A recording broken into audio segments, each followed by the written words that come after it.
बिहार किसी के बाप की बकौती नहीं है। यहाँ के संसाधन पर हर एक शिक्षक, हर एक नौजवान, हर जन्म लेने वाले का समान अधिकार है। शिक्षकों ने जो कुछ भी लिया है लड़कर लिया है। शिक्षकों को लाठी से पिटवाए, पानी से भिगाए, आंसू गैस के गोले दागे, और आज आप बोलने पर भी आप रोक लगा दिए।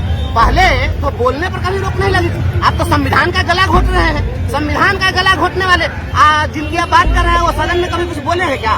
हम तो शिक्षक थे, हम चुनाव कैसे लड़ते? अगर मुझे बर्खास्त नहीं किया गया होता, सरकार ने मुझे बर्खास्त करके शिक्षकों की आवाज को दबाने की जो नाकाम कोशिश की, ठेका पर काम कर रहे थे, उसके पहले जो शिक्षक थे वो कौन ठेका पर काम कर रहे थे? आज आकर के दिन भर जो ये लोग गाली देते हैं कि ये जंगल राज था और सुमंगल राज था, तो ये तो सुमंगल राज चल रहा है। जंगल राज में भी वेतनमान पर शिक्षकों की बहाली होती थी बीपीएससी, और इनके राज में तो नियोजनवाद का कलंक कब से शुरू हुआ? इन्होंने नियोजनवाद क्यों खिलाया? तिरहुत स्नातक विधान परिषद के चुनाव में निर्दलीय उम्मीदवार पूर्व शिक्षक बंशीधर बृजवासी ने तमाम समीकरण को तोड़कर बड़ी जीत हासिल कर ली है।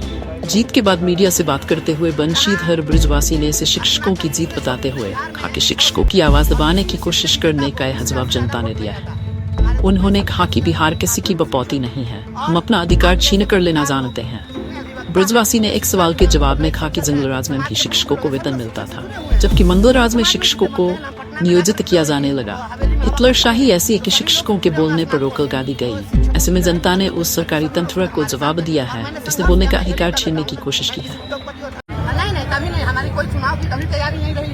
हम तो शिक्षक थे, हम चुनाव कैसे लड़ते? अगर मुझे बर्खास्त नहीं किया गया होता, सरकार ने मुझे बर्खास्त करके शिक्षकों की आवाज को दबाने की जो नाकाम कोशिश की, उसका हिसाब करने के लिए शिक्षकों ने वह कैंडिडेट बनाया। मैं अपने से चुनाव लड़ नहीं रहा हूँ। हमारा जो चुनाव है यह शिक्षकों का निर्णय है और शिक्षकों का संघर्ष है। यह अन्य पार्टियों के लिए चुनाव इलेक्शन हो सकता है, शिक्षकों के लिए संघर्ष।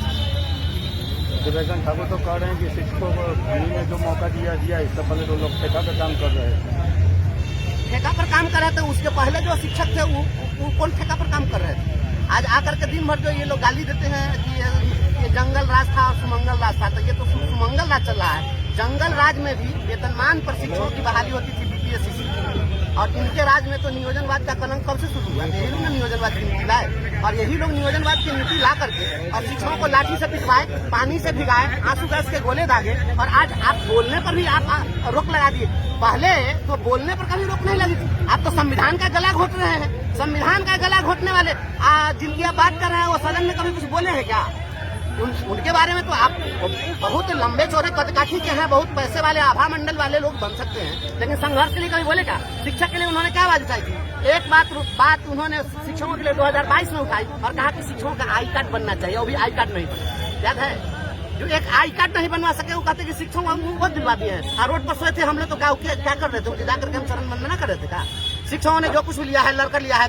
बिहार किसी के बाप की बकौती नहीं है। यहाँ के संसाधन पर हर एक शिक्षक, हर एक नौजवान, हर जन्म लेने वाले का समान अधिकार है। इसलिए अधिकार के लिए लड़ाई लड़ते हैं। हम लोगों ने अपना अधिकार जो कुछ भी लिया है लड़के लिया है, छीन करके लिया है। इन्होंने कोई हमको पारितोषिक नहीं। तैयारियों की बात करें तो जनता से कैसा रिस्पॉन्स मिल रहा है? जो वोटर है यहाँ स्नातक की पूरे बिहार में 6 सीट है, और किसी भी सीट के विजेता को 20,000 से ज्यादा वोट नहीं आता है। हमारे तो 65,000 से ज्यादा केवल कार्यरत शिक्षक और आप जैसे पत्रकार लोग, जितने अधिवक्ता हैं, जितने शिक्षाविद रहित शिक्षक हैं, समाज के प्रबुद्ध लोग हैं, सभी लोग शिक्षक से जुड़े हुए हैं। क्योंकि हम समाज में जीते मरते हैं ना, हम पटना में जाकर तो हवेली में हवा खाते नहीं है, तो सभी लोग जुड़े हुए हैं स्नातकों से। तो शिक्षकों की लड़ाई में कहाँ कोई दिक्कत है? सभी लोग हमारे साथ हैं, और मैंने संघर्ष किया। मैं गरीब का बेटा हूँ ना, मैं किसी उद्योगपति और धनपति का बेटा तो हूँ नहीं। धनबल से कैसे निपटेंगे? धनबल कभी भी काम नहीं आया है। यह देश जो है, यहाँ पर अमीरों का इतिहास नहीं है सर। यह जो इतिहास है यहाँ पर फकीरों का इतिहास है, अमीरों का इतिहास नहीं है। हम वैसे फकीर हैं, इनकी जूती को नीलाम करने वाले लोग,